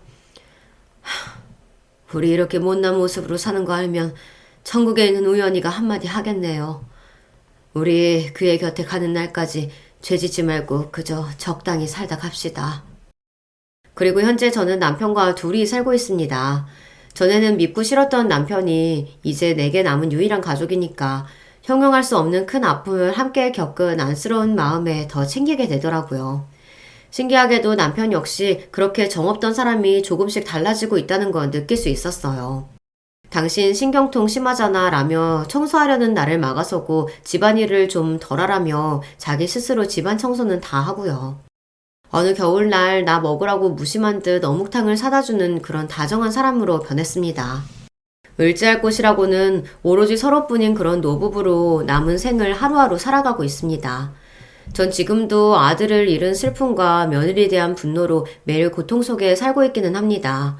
젊고 앞날 창창했던 아들 대신 늙은 내가 숨쉬는 것만으로도 죄스럽고요. 그래도 산 사람은 그렇게 즐기게 살아가게 되더군요. 혹시 제 사연을 들으신 분 중에 인생의 아픔을 겪으신 분이 있다면 절 보고 힘내시면 좋겠습니다. 설마 저만큼 박복하시기야 하겠습니까? 여기에 보낼 이야기를 쓰기 위해 내 인생을 되돌아보면서 행복했던 기억을 찾을 수 있어 잠시나마 좋았습니다. 특히 아들 생전에 우리가 함께했던 추억, 그것에 기대어 앞으로도 살아갈 힘을 얻은 것 같네요. 나한테 이런 기회 주신 이 유튜브에 감사드리고요. 지금까지 저의 이야기를 함께해 주신 여러분께도 감사드립니다. 부디 모든 분들이 아무 사고 없이 가족과 잘 지내시길 바랍니다. 이만 안녕히 계세요. 안녕하세요. 저는 30대 주부입니다. 제가 몇 년 전에 겪었던 일이 자꾸만 생각나서 의견 여쭤보고 싶어서 사연을 보내봐요. 저는 20대 후반에 결혼했습니다. 저희 친정은 경제적으로 좀 넉넉한 편이었어요. 뭐 그렇다고 재벌처럼 살거나 그런 집은 아니었고요. 그냥 서울에서 꽤 먹고 살만하고 자식들 결혼시키는 것에는 무리 없는 정도의 형편이었죠. 아버지가 사업하셨고 어머니는 그냥 가정주부셨고요. 저희는 자매만 둘인데 저희 언니도 상당히 괜찮은 사람하고 결혼했어요. 형부는 아버지가 소개시켜준 사람이었는데 법조인 쪽이었고 저희 아버지가 사무실도 열어주시고 집도 사주시고 하니까 언니도 그다지 꿀림없이 결혼을 했었습니다. 형부는 야심이 좀 있다고 할까? 집에서 자본이 받쳐주면 언제든 더 높이 올라갈 수 있다고 믿는 사람이라서 저희 집이 넉넉한 것이 만족스러웠던 것 같아요. 물론 형부네 집도 상당히 괜찮은 집안이었는데 경제적으로는 저희가 조금 더 나았던 거였죠. 아버지는 저도 그런 결혼을 하기를 바라셨습니다. 능력 있는 남자, 그리고 집안도 괜찮은 남자하고 결혼하면 저한테도 그만큼의 넉넉한 지원을 해주시겠다고 하셨어요. 그래서 저한테도 남자 여럿을 소개시켜 주셨는데 문제는 그렇게 막 제 마음에 드는 남자는 또 없었던 거였죠. 솔직히 집안 괜찮고 본인도 나쁘지 않은 스펙을 가진 사람들은 거의 저를 좋아해서 만난다기보다는 저희 아버지의 재산을 노린다는 게 너무 보이는 사람이 많았거든요. 차라리 그걸 좀 드러내지 않고 저하고 만나면 좋은데 너무 대놓고 보이니까요. 아무래도 좋아하는 마음이 생기려다가도 식을 수밖에 없죠. 그렇게까지 엄청난 부호도 아닌데 그런 식으로 다가오는 사람이 참 많았어요. 그러던 중에 남편을 만나게 된 거였죠. 사실 좋은 일로 처음 해본 건 아니고 제가 잘못해서 주차를 하다가 살짝 긁힌 게 인연이었어요. 아버지 회사 근처 식당에 갔다가 주차를 하는데 주차장이 좀 좁더라고요. 그렇게 좋은 식당이 아니라서 발렛 주차도 안 해주고 제가 넣어야 하는 곳이었기 때문에. 그런데 바로 옆에 있는 차를 긁게 된 거였어요. 처음에 만났을 때도 제가 잘못한 거지만 그렇게 막 뭐라고 하지 않더라고요. 그냥 쓱 보고 괜찮다, 이 정도는 상관 안 하셔도 된다고 해서 그 젠틀한 태도가 마음에 들었었죠. 그런데 아버지 뵈러 회사에 갔는데 거기 사무실에서 그 사람을 마주치게 된 거예요. 아버지 회사에 다니는 직원이었더라고요. 그래서 눈이 맞았고 상당히 빠르게 좋은 관계가 되었죠. 솔직히 아버지는 별로 안 좋아하셨어요. 회사 직원인데 그렇게 전문직도 아니고 그냥 너무 평범한 사람이라는 거였죠. 물론 그 사람도 좀 부담스러워하기는 했어요. 다른 사람도 아니고 직장 대표님의 딸이라고 하니까 마치 출세를 노리고서 사귀는 것처럼 보인다고요. 저는 그게 아니라는 걸 아니까 상관없었는데 당사자 입장은 또 다른가 보더군요. 다른 직장 동료들 눈치도 보인다고 하면서 말이에요. 아버지는 한동안 계속 마음에 안 들어 하시다가 한참이나 그 사람이 일하는 걸 지켜보시더니 성실하고 능력도 있는 것 같다고 결혼을 허락하셨어요. 아버지 입장에서야 좀 마음에 안 차시는 게 너무 당연하기는 했죠. 주변에 있는 젊은 남자들이 전부 전문직이고 저한테 소개시켜주려 하셨던 사람들도 모두 아주 잘난 스펙의 사람들이거나 아니면 좋은 집안 사람들이었으니까요. 평범한 직장인인 그 사람이 눈에 안 찰 수밖에요. 저는 그런 건 다 모르겠고 그냥 소박하고 평범한 그 됨됨이가 참 좋았어요. 하지만 저도 잘 몰랐던 건 그 사람 집안 사정이었죠. 아버지가 허락하시고 결혼 날짜를 잡으려고 남자친구를 만난 날 그 사람이 저한테 조용히 말하더라고요. 나 사실 자기한테 고백할 게 하나 있어. 뭔데? 사실 우리 아버지 나 어릴 때 돌아가셨어. 어머니가 혼자 나 기르셨고. 뭐? 아버지 돌아가신 지 얼마 안 되었다며. 대표님, 아니 장인어른이 우리 결혼 반대하실까봐 솔직하게 말을 못했어. 편모스라에서 자랐다고 하면 대부분 안 좋게 보시니까. 그건 또 사실이기는 했어요. 사실 저야 남자친구가 편모스라에서 자랐든 부모님 밑에서 자랐든 상관은 없었죠. 어차피 남자친구의 됨됨이가 아주 좋다는 사실을 잘 알고 있었고 그게 마음에 들어서 좋아하게 되었으니까요. 하지만 저희 부모님 입장에서는 또 그렇지가 않을 거였어요. 그렇지 않아도 평범한 남자친구와 그 가정이 마음에 안 들어서 아버지가 한참이나 망설이셨는데 편모스라인 것까지 알려진다면 아예 결혼 자체가 파토날 가능성도 있었죠. 그래서 저는 별다른 생각 없이 어깨를 으쓱했어요. 할 수 없지 뭐. 그럼 그냥 우리 아버지한테는 계속 그렇게 말하자. 속이는 건데 괜찮을까? 어차피 자기 아버님 안 계시는 건 똑같은데 뭐 어때? 딱히 지금 양쪽 부모님 다 계신다고 거짓말한 것도 아니잖아. 아버님 돌아가신 시기만 다르게 말한 거라고 생각하면 간단해. 저는 그게 거짓말이라고 생각도 안 했어요. 사실 아버지도 바깥 사돈이 안 계신다는 건 잘 알고 계셨고요. 남자친구가 결혼 전에 저한테 이런 사실을 이야기해줬으니 딱히 문제될 것도 없었죠. 우리 상견례 할 때 어머님이 말실수만 안 하시게 잘 말씀드려놔. 응, 알았어. 어머니한테는 꼭 당부드려 놓을게. 남자친구는 순한 얼굴로 고개를 끄덕였습니다. 참 제 말을 잘 들어주는 사람이었어요. 아들이 좋은 결혼을 하겠다는데 그걸 회방 놓을 어머니가 없겠죠. 저도 그때까지 아직 예비 시어머니를 만나뵌 적이 없었어요. 한 번쯤은 남자친구의 고향집에 가보고 싶은 마음도 있었고 예비 시어머니를 뵙고 싶은 마음도 있었지만 남자친구가 데려가지를 않더라고요. 말로는 어디 남쪽 멀리 바닷가에 살고 계신다는데 너무 고립된 곳이라 버스도 안 간다고 했어요. 우리가 가면 차로 정말 오래 타고 가야 해서 고생 많이 할 거라고, 중간에 차 세워두고 걸어서 가야 하는 곳도 있다는 말에 조금 놀라서 그럼 예비 시어머니가 서울 올라오시면 그때 뵙기로 했었죠. 남자친구도 딱히 자기 고향에 대한 애착은 없어 보였고요. 예비 시어머니에 대해서 그다지 걱정하는 눈치도 아니었어요. 남자친구의 말에 따르면 예비 시어머니는 아주 건강하고 활발한 분이어서 식구들한테 전혀 걱정을 안 끼치는 분이라고 하더라고요. 자식은 남자친구 하나지만 동네에 오래 살아 친구들도 많고 교류하는 사람도 많아서 외로워하시지도 않는다고요. 저야 너무 좋은 일이었죠.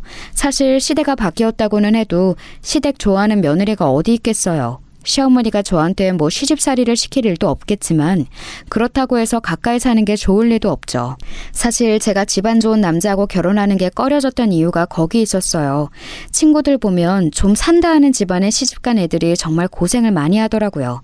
저는 친구들도 아무래도 저희 집이랑 비슷한 배경인 애들이 많았는데 걔네들은 거의 두 부류로 나뉘었거든요. 그냥 잘생기고 어린 남자 만나서 결혼하든지 아니면 아예 돈이 훨씬 많거나 사회적으로 인정받는 집안과 스펙을 가진 남자를 만나서 결혼하든지 둘 중 하나예요. 그런데 두 부류 중에 집안 좋은 남자하고 결혼한 애들은 진짜 시집살이가 장난이 아니더라고요. 요즘 시대에 누가 시집살이를 시키냐고 하는 사람들이 있을지 모르지만 진짜 많아요. 생각보다 아주 심하게 말이에요. 어떤 시어머니는 집안 어른들한테 돌릴 김장김치를 친구 혼자서 다 하라고, 원래 그런 건 며느리 손맛으로 만들어야 하는 법이라고 제 친구한테 일을 몰빵시키는 경우도 있었어요. 대체 왜 그런 건지는 모르겠는데 그 친구 말로는 자기 기죽이려고 그런 식으로 일을 시킨다고 하더라고요. 음식하게 만들고서 잘못하면 맛이 없네, 솜씨가 없네, 이런 애가 무슨 애를 낳아 기르냐면서 엄청나게 뭐라고 한다 하더라고요. 그런데 정작 그 친구네 시어머니도 음식을 잘하냐 하면 그건 전혀 아닌데도요. 반면에 젊고 잘생긴 남자하고 결혼한 친구들은 그래도 나름대로 잘 사는 친구들이 많았어요. 이쪽은 반대로 남자가 다른 여자하고 바람이 나서 속을 썩이는 경우가 종종 있었는데 그래도 그런 경우에는 친구한테 싹싹 빌고서 다시 안 그러겠다고 하는 경우가 많아서 좀 나았죠. 친구들도 남편 바람 한두 번이야 괜찮다고 자기도 따로 만나는 남자 있다고 하는 애들도 있었고요. 사실 저는 그래도 결혼 생활에 로망이 있어서 남자든 여자든 상대에게 충실해야 한다고 믿는 편이었지만 그렇게 서로 자유롭게 사는 모습도 그리 나빠 보이지는 않더라고요. 둘이 비슷한 사람끼리 만나면 나쁘지 않은 것 같았어요. 그래서 저는 조금 다른 선택을 한 거였죠. 집안은 내세울 것 없고 시어머니도 나한테 간섭을 못하지만 동시에 성실하면서 나만 바라볼 것 같은 남자하고 결혼하게 된 거예요. 저는 그게 그때도 잘했다고 생각하고 지금도 괜찮은 선택이었다고 봐요. 다시 돌아간다고 해도 마찬가지의 선택을 할 것 같고요.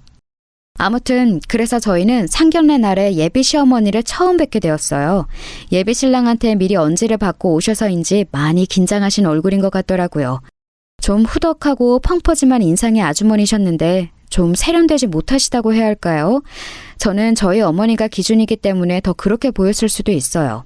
저희 친정어머니는 워낙 멋쟁이시고 패션을 중시하는 분이셔서요. 걱정했던 것과는 다르게 예비 시어머니는 돌아가신 시아버지에 대한 이야기를 아주 매끄럽게 넘기셨어요. 예비 신랑이 말했던 대로 최근에 돌아가신 것처럼 두루뭉실하게 넘어갈 수 있었죠.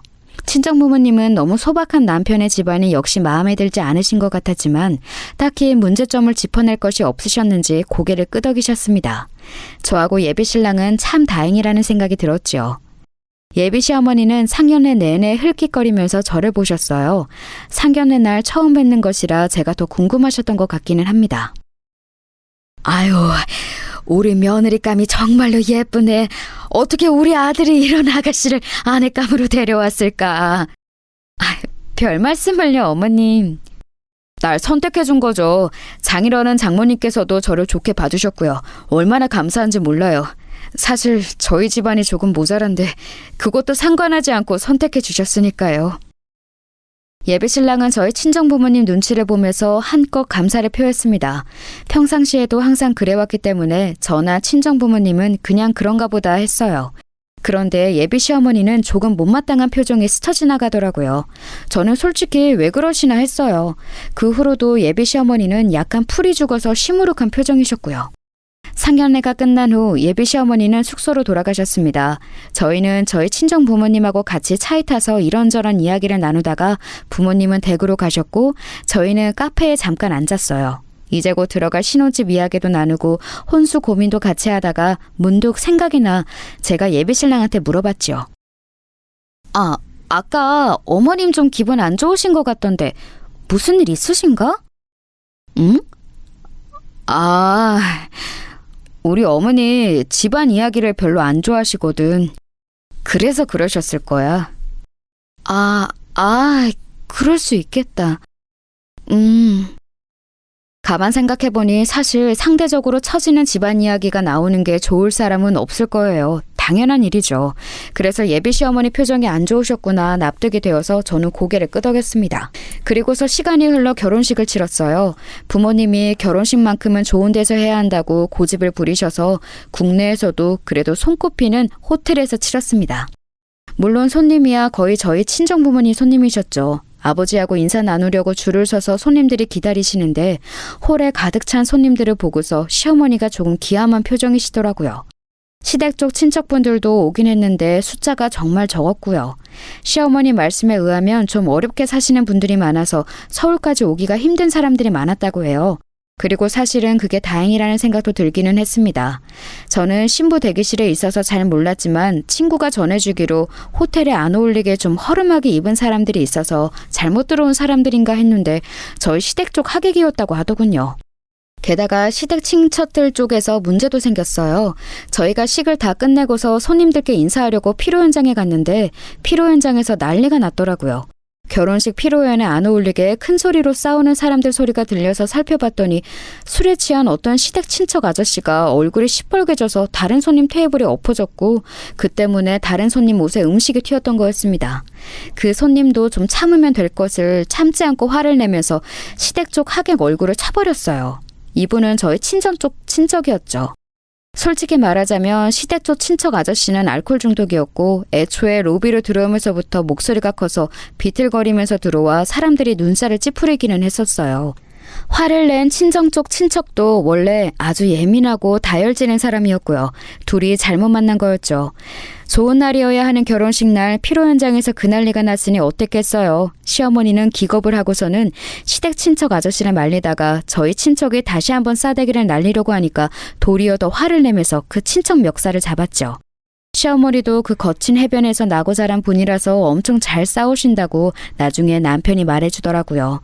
흰 테이블보가 깔리고 와인잔이 세팅된 호텔 피로 현장에서 그렇게 멱살잡이를 하면서 싸우고 있으니 그것도 다른 사람도 아닌 시어머니가 멱살을 잡았으니 정말 저희 체면이 말이 아니었어요. 피로 현장을 가득 채운 손님들은 거의 다 저희 친정부모님 손님이었으니까요.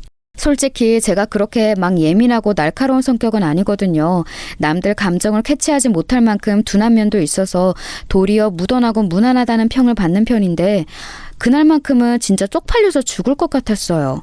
남편도 미치려고 하면서 시어머니를 말리는데 시어머니가 다혈질이어서 제대로 말려지지도 않고 결국 저까지 합세해서 같이 시어머니 진정시키려고 노력하다가 몸이 밀려서 테이블에서 음식물이 제 피로연 드레스에 다 튀고 아주 난리도 아니었죠. 피로연 드레스도 솔직히 정말 신경 많이 써서 구입한 거였거든요. 연분홍색의 단순하지만 정말 고급스러운 드레스였고 가격대도 무척 높았는데 시어머니한테 밀려서 테이블을 잘못 짚는 바람에 스테이크 소스가 전부 다 튀어서 옷은 망가지고 난리였어요. 너무 속상하더라고요. 물론 길게 이어지지는 않았어요. 제가 휘청거리는 걸 본 시어머니가 흠칫하면서 얼른 손을 놓으시고 남편이 급하게 중지한 덕분에 더 싸움이 커지지는 않았죠. 하지만 제 드레스는 이미 망가진 상태였고 손님들 시선은 집중되었고 저희 부모님 얼굴은 일그러졌고 시어머니는 그제야 상황이 파악되는지 어깨를 으쓱하면서 작게 미안하다고 하셨어요. 그런데 또 그 표정이 별로 미안한 얼굴도 아니더라고요. 남편만 속이 상해서 한숨을 쉬고 있었고요. 아무튼 피로연에서 그런 난리가 난 이후에 솔직히 시어머니한테 따로 인사를 드리기도 싫었어요. 결혼식 자체도 저희 집에서 100% 준비를 한 거였거든요. 뭐 그것까지는 별 생각 없었어요. 집안마다 사정은 다르게 마련이고 돈이 없다고 해서 무시를 할 생각도 없었고 그냥 사정되는 사람이 더 내서 준비하면 되는 거다 뭐 그런 정도의 생각이었으니까요. 그런데 그건 둘째 치더라도 저희 친정 부모님이 그렇게 애써서 준비해 주신 결혼식에서 적어도 소란은 일으키지 않으셨다면 얼마나 좋았을까. 시어머니한테 섭섭한 건 그거 하나였어요. 신혼여행을 다녀오고 나서 그래도 시어머니한테는 따로 인사를 드리러 갔어요. 남편은 굳이 갈 필요 있냐고 시댁이 저 남해 안인데 얼마나 먼지 안 하면서 가지 말라고 그냥 전화로 인사드리자고 했지만 그래도 그럴 수야 있나요. 저희 친정 부모님도 그래도 어른이신데 인사드리고 오라고 하셨고요. 그래서 친정보다도 먼저 시댁으로 갔어요. 그런데 시댁에 가니까 솔직히 왜 남편이 굳이 오지 말자고 했는지도 알겠더라고요. 시어머니가 저희를 맞이해 주시긴 했지만 시댁의 건물이 정말 대단했어요. 시골에 폐가 되기 직전인 작은 오두막들 있잖아요. 딱 그런 느낌이더라고요. 슬레이트 지붕 올리고 너무 오래된 나무 기둥은 군데군데 썩어 있고 마당은 잡초가 듬성듬성 나 있고요. 시골이라고 해서 운치 있고 이런 곳이 아니라 마을 전체가 그렇게 낡은 느낌이었어요. 친척이라고 나와보는 사람들도 거의 그런 분들이었고요. 저희 피로연 때 난리친 그 아저씨도 같은 동네에 살고 있더라고요. 제가 신혼여행 가서 따로 사둔 시어머니와 친척분들 선물을 꺼내놓으니까 시어머니는 뭐 이런 걸 사왔냐고 퉁명스럽게 말씀하셨어요. 제가 고른 것이 명품 가방이라서 이 동네하고 좀 안 어울리기는 했지만 선물을 보고 그렇게 말씀하시는데 조금 마음이 상하더라고요. 이런 거 사오려면 돈 쓰지 말고 그냥 고기나 사와라. 뭐 이런 가죽 조가리를 가지고. 아휴, 어머님, 그래도 나중에 멋내고 친구분 만나실 때 드시면 좋을 거예요.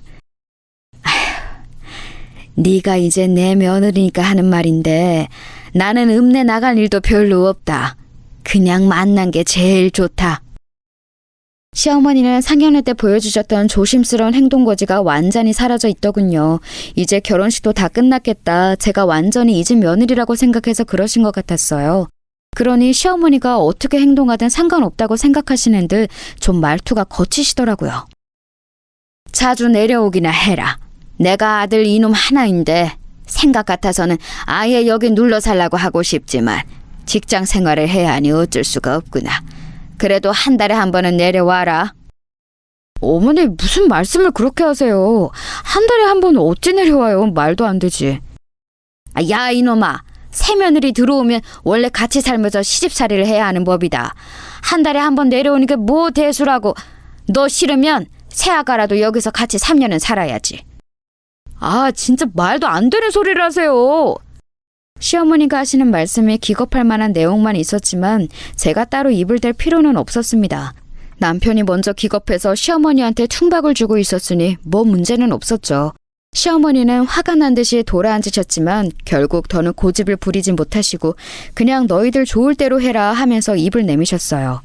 시어머니가 자고 가라고 하셨지만 남편은 끝내 싫다면서 저녁까지만 먹고 자리를 박차고 나왔습니다. 해가 빨리 지고 있었지만 차를 끌고서 가까운 소도시까지 가서 예약해둔 호텔로 들어갔어요. 그 호텔도 좋은 곳은 아니었지만 시댁 방보다야 100배 깨끗하고 안락했죠. 자기야 미안. 아무래도 우리 어머니가 좀 옛날 분이라서 꽉 막힌 데가 있으셔. 우리 고향도 그렇고 그래서 가지 말자고 했던 거야. 괜찮아 이 정도는. 그리고 자기가 워낙 먼저 잘 막아줘서 뭐. 걱정하지 마. 앞으로도 내가 잘할게. 남편은 정말 지극정성으로 저만 생각해주고 있었어요. 사실 고맙기는 했죠. 아무리 착한 남자라도 결혼하고 나면 완전히 바뀌는 사람들도 많은데 저희 남편은 어디까지나 저를 먼저 생각해 주었으니까요. 홀어머니 밑에서 자란 남자들은 무조건 어머니 편인 사람들도 많은데 말이에요. 그래서 사실 시어머니와 시가 쪽 고향에 대해서 별로 좋은 감정은 없었지만 아주 나쁜 감정도 없었어요. 남편이 완벽하게 제 편이었기 때문에 그리 힘든 일 자체가 없었거든요. 게다가 워낙 거리도 멀어서 애초에 만날 일도 많지 않았고요. 그런데 시어머니는 그날 일로 나중에 저한테 전화해서 화를 내셨습니다. 그런데 남편한테는 말 안 하고 저한테만 전화를 해서 왜 그날 그렇게 갔냐고 시댁에 그러는 거 아니라고 화를 내셨죠. 솔직히 저는 조금 황당하기는 했어요. 시댁에 무조건 하룻밤 자라는 시어머니의 요구도 황당했지만 애초에 나가서 자자고 굳고 주장했던 건 남편이었거든요. 저야 시댁에서 하루 자든 밖에서 자든 별 상관없다는 입장이었고요. 그런데 저한테만 전화해서 난리를 치시니까 저는 황당할 수밖에 없었죠. 전화해서 저를 혼내시면서도 남편한테는 이 이야기 절대 하지 말라고 하시는데 제가 그럴 필요가 있나요? 그날 저녁에 바로 남편한테 이야기를 했습니다.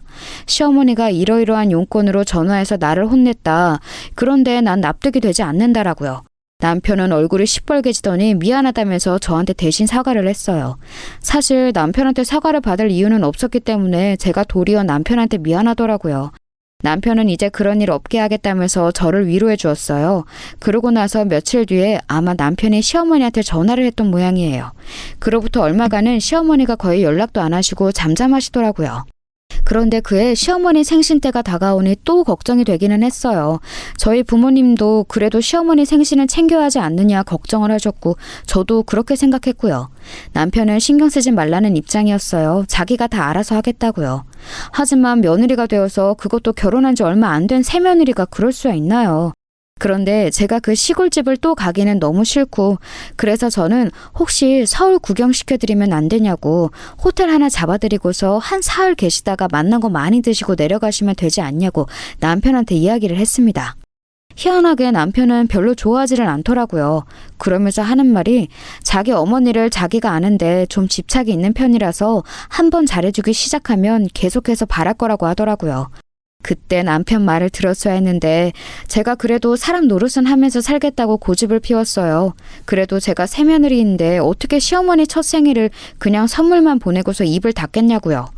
제 주변 친구들을 보면 남편이 시댁 편만 들어서 문제가 되는 경우가 많았는데 저희 남편 같은 경우는 또 처음이었어요.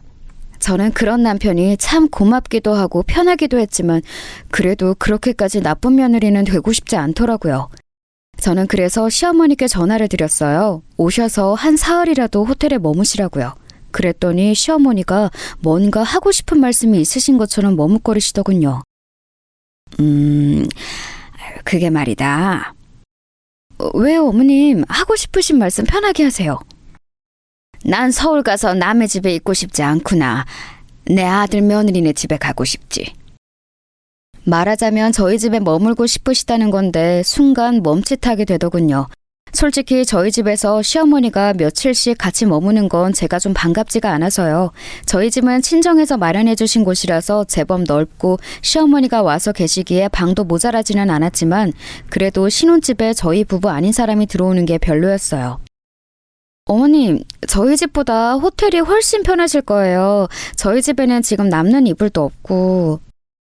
남는 이불이야 뭐 그냥 여름 이불이나 한 채 내주면 되지 않겠니? 너희 지금 가을이라 이불 바꿨을 거 아니니? 남편이 뭐라고 해두었는지 시어머니는 제게 말씀하신 투가 훨씬 조심스럽게 누그러져 있었어요. 시어머니가 좀 세게 말씀하셨으면 제가 강하게 나갈 수 있었을 텐데 그렇게 약하게 말씀하시니 제가 도리어 뭐라고 할 수가 없더라고요. 네가 결정하는 대로 따르겠다는 듯한 그 말투로 어른이 말씀하시니까 들어야 할 것 같은 거예요. 그래서 저는 좀 난처해하다가 결국은 시어머니께 집으로 오시라고 말씀을 드렸어요. 뭐 시어머니 생신이어서 오시는 거였고 게다가 결혼 후 첫 해 첫 생신이었으니 이렇게 해드리는 것도 괜찮다고 생각은 했죠. 그런데 집에 와서 남편한테 그 이야기를 했더니 남편이 얼굴이 아주 오만상을 하더라고요. 자기 그렇게 화내지 마. 그래도 자기 어머님이신데. 아니 우리 어머니가 정말이지. 남편은 한숨을 푹푹 쉬었습니다. 저는 시어머니에 대해서는 잘 모르니까 남편의 반응이 의아할 수밖에 없었어요. 보통 아들이 시어머니한테 잘하고 며느리가 잘못해서 문제가 생기는데 남편이 시어머니에 대해서 안 좋아하는 반응을 노골적으로 보이니까요. 우리 어머니 내가 대학 서울로 와서 자취할 때도 나 어디 있냐고 뭐 먹냐고 원룸 주인 들볶고 그랬어. 되게 부끄러웠거든 그때. 어머나 어머님이? 집착이 좀 심하다고 해야 할까? 그때부터 내가 싫은 티 엄청나게 내고 그러지 말라고 화를 많이 내서 지금 많이 좋아진 거긴 해.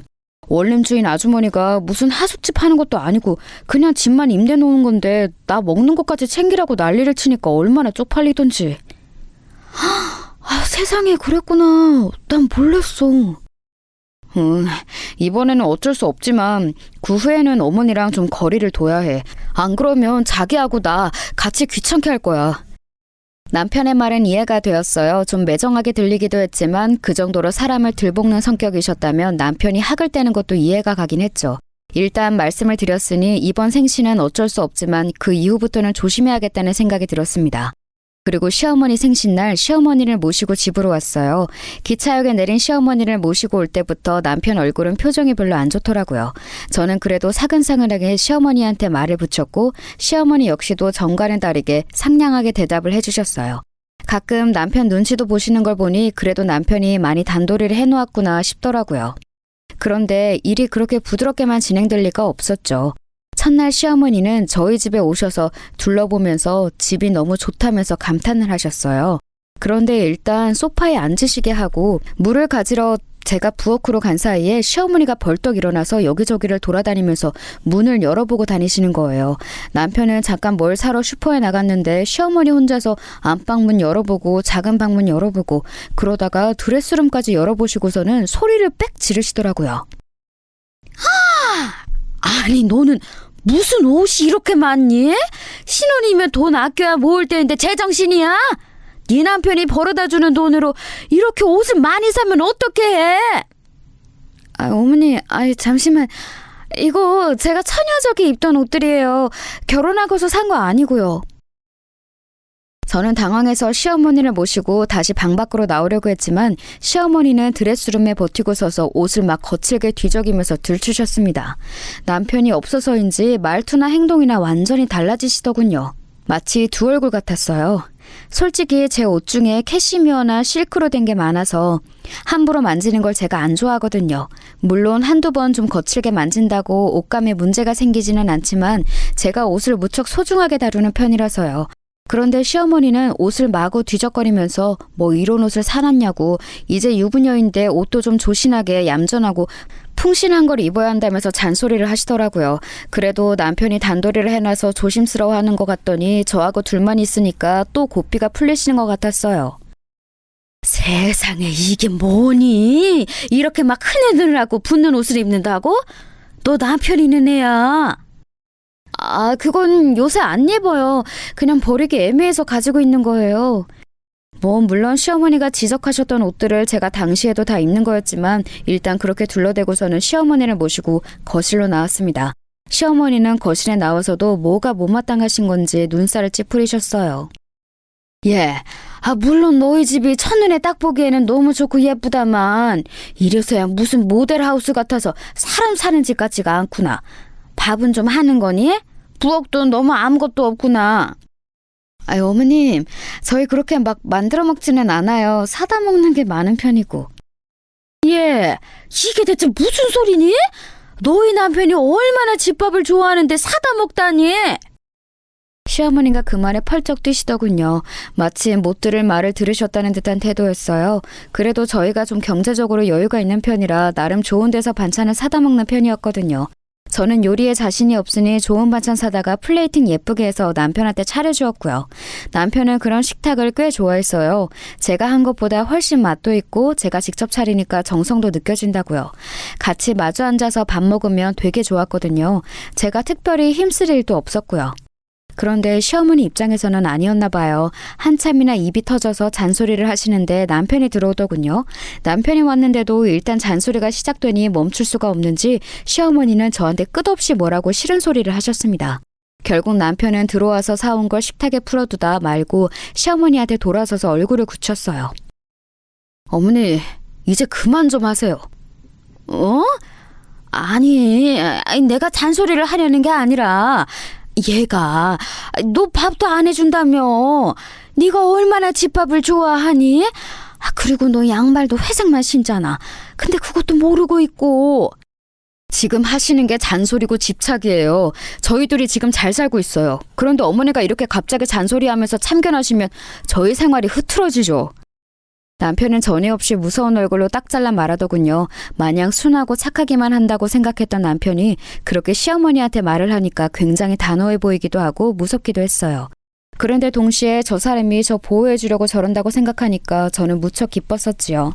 시어머니는 황당했는지 입만 우물거리시다가 곡 조용해지시더라고요. 결국 시어머니가 원래 사흘은 묵으시려고 했지만 이튿날 남편이 곧장 기차역으로 모셔다 드렸어요. 저는 좀 죄송스러워서 그래도 구경이라도 좀 하고 가시게 하라고 했지만 남편이 안 된다고 하더라고요.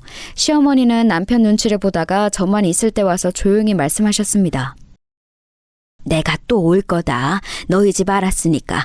애미가 되어서 그것도 못하니? 저는 뭐라고 답을 할 수가 없었어요. 시어머니는 제가 원흉이라는 듯이 눈을 흘기고서는 남편 말 따라서 조용하게 기차역으로 향하는 차를 타시더군요. 뭔가 좀 찝찝하기는 했지만 그래도 별일이야 있겠나 했어요. 어차피 시어머니가 사시는 곳과 저희 서울집은 너무 멀어서 오가기도 힘들었거든요. 남편도 시어머니를 기차역까지 모셔다 드리고 와서는 제 어깨를 주물러주면서 조용히 미안하다고 했습니다. 자기 어머니가 혼자 자식을 기르며 살아서 너무 집착이 심한 게 문제라고요. 그걸 제외하면 좋은 분이니 너무 신경 쓰지 말아달라는 식으로 사과를 하더군요. 저는 뭐 그게 그렇게 큰 문제일까 싶어서 남편의 손등을 두드리면서 괜찮다고 했어요. 그런데 이게 정말로 문제가 될 줄은 꿈에도 몰랐죠. 왜냐하면 그로부터 한 달 뒤에 시어머니가 정말로 서울에 올라오셨더라고요. 평일 오후에 저는 취미로 삼은 그림을 그리면서 한가로운 시간을 보내고 있었는데 갑자기 누가 벨을 누르는 거예요. 그래서 조금 놀라서 나가봤더니 시어머니가 떡하니 서 계시는 거였죠. 아니 어머님, 연락도 없이 어쩐 일이세요? 시애미가 뭐 전화라도 미리 하고 와야 하느냐? 아들 며느리 집에 오는데 말이다. 시어머니는 정말로 저한테 연락도 없이 집으로 오셨더라고요. 저는 너무 놀랐는데 그렇다고 제가 시어머니한테 나가달라고 할 수는 없잖아요. 그래서 저는 일단 시어머니를 들어오시게 하고 차를 끓여드렸어요. 시어머니는 괜히 심술맞게 앉으셔서 저한테 배가 고프다고 하시더라고요. 집에는 뭐 드릴 게 없고 별 수 있나요? 배달 음식점에다가 전화를 해서 시키려고 하는데 시어머니가 갑자기 그러시는 거예요. 나도 며느리가 해준 밥 먹어보고 싶다. 밥 좀 해다오. 어머님, 저 요리를 잘 못해요. 잘 못하면 어떡하니? 네 남편한테는 어쩌고? 시어머니가 그렇게 말씀하시는데 정말 난감하더라고요. 그렇다고 앞에 떡하니 앉아서 말씀하시는 분 말을 그냥 안 들을 수도 없어서 저는 좀 난감한 채로 나와서 집안 마트에서 장을 봐서 들어왔어요. 평소에 밥을 거의 안 해먹기는 하지만 된장찌개 정도는 끓일 줄 알았거든요. 그런데 제가 음식하는 꼴을 보더니 시어머니가 혀를 차시는 거였어요. 너는 지금 시어머니가 왔는데 된장을 내놓으려는 게냐? 네 어머님, 혹시 된장 안 좋아하세요? 내가 시골 아짐이라고 된장만 먹게 생겼니? 어째 시어머니 대접도 할 줄은 몰라. 시어머니는 혀를 차셨고 저는 그것도 그런 것 같아서 얼른 나가서 소고기를 조금 더 사왔습니다. 고기라도 구워드리면 괜찮겠다 싶어서 그런 거였죠. 그런데 뭐 요리를 평소에 안 하다가 하는데 수월하게 될 리가 있나요? 시간은 더 걸리고 저는 허둥지둥 엉망진창이고 시어머니는 뒤에서 한숨을 푹푹 쉬면서 보고 계셨고요. 그런데 제가 왜 이 짓을 해야 하나 슬슬 짜증이 날 때쯤 칼퇴근한 남편이 문을 열고 들어왔어요. 아니 어머님, 여긴 어쩐 일로... 뭐? 서울 올 일이 있어서 생각나서 왔단다. 정말이에요? 그럼 미리 전화 연락이라도 하셨어야죠. 남편은 저보다 더 크게 싫은 기색을 하면서 말했습니다. 저도 이번에는 좀 짜증이 나더라고요. 시어머니가 처음 들이닥쳤을 때는 뭐 그런가 보다 했지만 음식까지 요구하고 하시니까 화가 올라왔어요. 남편이 그렇게 노골적으로 싫은 기색을 하니 시어머니도 조금 기가 죽은 기색으로 남편 눈치를 보았고 남편은 더 말하기 싫다는 듯 시어머니의 짐을 대충 다 싸서 시어머니 손을 잡고서 현관 밖으로 나섰습니다. 시어머니가 뭔가 말하려고 했지만 남편은 귀찮다는 듯이 싫다고 했어요. 그 말투가 평소와는 달리 무척 거칠어서 저도 좀 놀랐지요. 현관 밖을 나가서도 엘리베이터를 기다리며 남편이 화를 내는 목소리가 들려올 정도였으니까요. 남편은 시어머니를 기차역까지 모셔다 드리고 와서 저한테 미안하다면서 부드럽게 사과를 했습니다. 뭐 저도 좀 화가 났었긴 했지만 남편은 잘못이 없었으니까요. 도리어 저를 좀 보호해주려고 노력하는 게 보여서 화가 가라앉았어요. 저는 괜찮다고 다시 안 그러시면 되지 않냐고 남편을 진정시켜 주었습니다. 그런데 문제가 계속 일어났죠. 이런 식으로 갑자기 찾아오는 분들은 보통 자기가 잘못하고 있다는 걸 모르신다고 하더라고요. 저희 시어머니가 딱 그 짝이었습니다. 아예 연락 없이 갑자기 자식 집에 오는 것 자체가 문제라는 걸 인지하지 못하시는 것 같았어요. 초반에는 남편만 화를 내고 저는 그냥 참는 쪽이었는데 점점 더 저도 삐딱선을 타게 되었죠. 시어머니가 아무런 말도 없이 불쑥 찾아와서 문을 열라고 너네 집에 들어가겠다고 하시는 게 한 5번이 넘어갈 무렵에는 진짜 화가 나더군요. 시어머니는 그렇게 찾아와서 뭐 하시는 것도 없었어요. 남편이 일찍 오는 날은 그저 차 한 잔만 마시고 남편 얼굴만 보고 순순히 일어나서 나가셨고 남편이 늦게 오는 날은 식사까지 마치고서 남편 오는 거 보고서 가셨죠. 지금 생각하면 좀 희한하기는 했어요. 남편 얼굴을 보고 나면 그렇게 버티는 것도 없이 일어나서 곧장 내려가셨으니까요. 시어머니 사시는 곳에서 서울까지 얼마나 먼지를 생각하면 더욱이나 희한했죠. 사실 저도 시어머니의 그런 행동을 보면서 저것이 모정인가 싶더라고요. 얼마나 멀리 사는 아들이 보고 싶으면 저러실까 싶어서요. 하지만 남편은 점점 더 정이 떨어지는 것 같았어요. 남편 말로는 편모스라에서 자라면서 굉장히 집착을 많이 받았는데 차마 인연을 끊을 수는 없어서 계속 참는 수밖에 없었다고 하더라고요. 지금도 사실 아예 안 보고 싶은데 부모 자식 간의 연이 있어 그럴 수가 없다고 토로하는데 남편의 심정도 이해가 갔어요. 시어머니가 멍하니 남편 얼굴을 바라보는 그 그리움이 가득 찬 눈이 사실 모정으로 이해가 될 때도 있었지만 정반대로 좀 심한 거 아닌가 싶을 때도 분명히 있었거든요. 그래도 남편이 하도 모질게 대해서 저라도 입을 다물고 있자 싶어서 가만히 있을 때가 많았습니다. 하지만 정말 10번째쯤 찾아오셨을 때는 더 견딜 수가 없더라고요. 제가 잠시 외출했던 때 오셨는데 아파트 계단에 앉아서 기다리고 계셨어요. 솔직히 엘리베이터에서 내렸는데 그렇게 기다리고 계신 걸 보니까 정말 너무 힘들더라고요. 시어머니는 그때쯤에는 사실 제 눈치도 보기는 보셨어요. 당신 스스로 생각하기에도 너무 많이 찾아온다 싶기는 하셨겠죠. 요즘 어떤 며느리가 이런 걸 참고 살겠어요. 저도 시어머니가 혼자 계시고 남편을 워낙 아들로 의지하셨으니 그냥 참아보겠다고 하고 있었던 거였는데 그때쯤 되니 정말 견딜 수가 없더라고요. 어머님, 정말 이러시면 곤란해요. 그게 말이다. 애비가 내가 전화하면 받지도 않고 그래서 말이다. 목소리도 안 들려주고 해서 얼굴이라도 보려면 이 방법밖에 없어서. 시어머니는 미안하신지 제 눈을 마주치지 않고 웅얼대시더군요. 물론 아들내미 보고 싶으시겠죠. 평생 정성을 다해 키워온 아들이니까요. 하지만 그렇다고 해서 이렇게 아무 연락도 없이 불쑥불쑥 찾아오시는 건 좀 곤란하잖아요. 저는 시어머니가 그렇게 작게 말씀하시는 것에 마음이 약해질 뻔하다가 다시 마음을 다져봤어요. 이제 정말로 안 되겠더라고요. 어머님, 자꾸 이러시면 문 안 열어드려요. 제가 아무런 준비도 없이 어머님 모시는 거 그렇게 쉬운 일 아니에요. 원래 제가 집에 다른 사람 들어오는 것도 안 좋아하는 성격인데 어머님이니까 여태 참았던 거고요. 어머님도 자식한테 제대로 대접받고 싶으시면 좀 연락을 미리 하셔야죠. 솔직히 그동안 참고 있던 바가 있어서 말이 의도한 것보다 좀 더 날카롭게 나갔습니다. 어조도 그랬고 내용도 그랬고요. 시어머니는 잠시 저를 보다가 곧 고개를 떨구셨어요. 그러더니 알겠다며 오늘은 그냥 내려가겠다고 중얼거리셨죠. 사실 마음에 걸리기는 했어요. 나이 많은 시어머니가 자식들 아니면 누구한테 가서 기대겠어요? 하지만 그렇다고 해서 이 상황을 그대로 두고 볼 수도 없었죠. 그래서 저는 남편한테 그날 이야기를 하면서 속상해했고 남편은 잘했다면서 제 어깨를 두드려 주었어요. 그런데 다음날 남편이 전화 한 통을 받았습니다. 정말 너무 충격적인 전화였죠. 시어머니가 강에 뛰어드셨다는 거였어요. 그것도 고향도 아닌 서울에서요. 남편은 너무 놀라서 전화를 받는 내내 말을 더듬었고 저도 현실감이 들지를 않아서 멍한 채였어요. 남편은 놀란 얼굴로 얼어붙은 채 밖으로 나갔습니다. 저한테는 그냥 집에서 쉬라고 하고서요.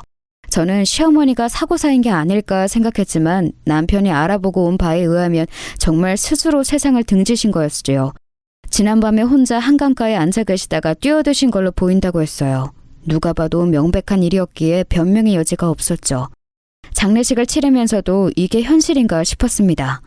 남편도 어안이 벙벙한지 슬프다기보다는 당혹스러운 얼굴이었고요.